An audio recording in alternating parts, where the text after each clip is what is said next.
মাদ্রাসায় পড়া ছেলে ইমামতির টাকা দিয়ে নিজেই চলতে পারে না, ও পিতামাতার খেদমত করবে কিভাবে? আব্বু এই যে আপনার চা।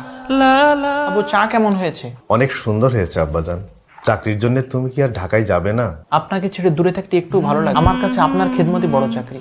আজ তোর মায়ের কথা খুব মনে পড়ছে। নামাজ শেষে তোর মায়ের কবরটা একটু জিয়ারত করে আসিস। আমি প্রতিদিনই মায়ের কবর জিয়ারত করি। তোমার কি কোনো আক্কেল জ্ঞান নেই? বারবার ফোন কেটে দেওয়ার পর কেন ফোন দিচ্ছ? বাবারে, আজকে আমার শরীরটা খুব খারাপ। তা আমি কি করব? বাসায় ওষুধ আছে, খেয়ে শুয়ে পড়ো। এ বাড়িতে আমি 2 মাস যাবত একা একা আছি। আমার একটু দেখতে আয় বাবা। আমার সময় নাই, অফিসের অনেক কাজ। ডিস্টার্ব না করে ফোন রাখো তো। হ্যালো হ্যালো বাবা, শোন, আমার ওষুধ পুরিয়ে। আপনার ছেলেটা খুবই মেধাবী, তাই বলছিলাম আপনার ছেলেটাকে মাদ্রাসায় ভর্তি করে দেন। না ভাই, আমার ছেলেকে আমি মাদ্রাসায় পড়াবো না।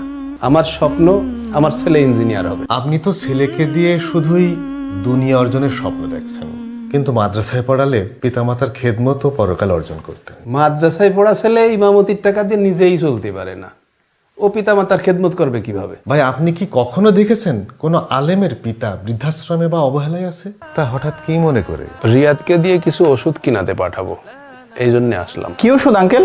এই যে এই ওষুধগুলো আনতে হবে। ঠিক আছে, আমি এখনই নিয়ে আসছি। আমি যাই ভাই। হ্যালো রিয়াদ, তুই এখনই বাসার উদ্দেশ্যে রওনা দে। কেন? তোর আব্বু মারা গেছে কি? কিভাবে? স্ট্রোক করে। কিন্তু আমার তো এই মুহূর্তে আসা সম্ভব না। তোরা এক কাজ কর, বাবাকে মাটি দিয়ে দে।